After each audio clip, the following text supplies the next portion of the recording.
మహాత్మా జ్యోతిరావు ఫులే గారి వర్ధంతి.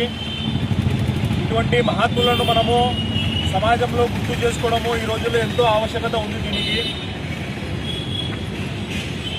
ఫులే గారు సమాజంలోని అణగారిన వర్గాలైన బీసీలు, ఎస్సీ, ఎస్టీలు, మైనార్టీల విద్య కోసము విశేషంగా కృషి చేసి మరియు వారి విద్య పట్ల మక్కువ చూపి ఆ రోజుల్లోనే ఏ రోజులైతే అక్కడ పెద్ద కులాల వారు చిన్న కులాలని మరియు దళితులని, ఆదివాసులని అనుగదక్కి ఆ రోజుల్లోనే వారికి విద్య అందకూడదు, కేవలము పెద్ద కులాలు మాత్రమే చదువుకోవాలి అని ఆ రోజుల్లోనే అనువాదంతో కూడిన ఆ రోజుల్లోనే ఫులే గారు వాళ్ళ భార్య సావిత్రిబాయి ఫులే గారు కూడా కలిసి ముఖ్యంగా బాలికలకు విద్య మరియు బీసీ, ఎస్సీ, ఎస్టీ, మైనార్టీ అణగారిన కులాలకు విద్య అందాలి.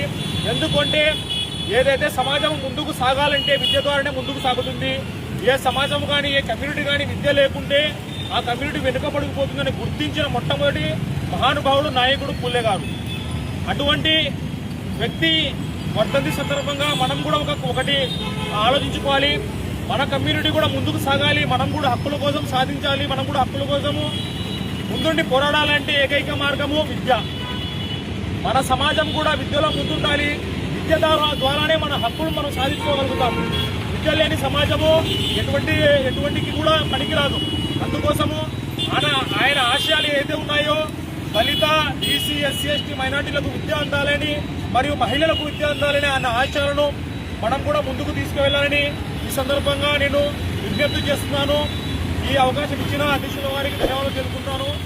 జై భీమ్, జై ఫులే.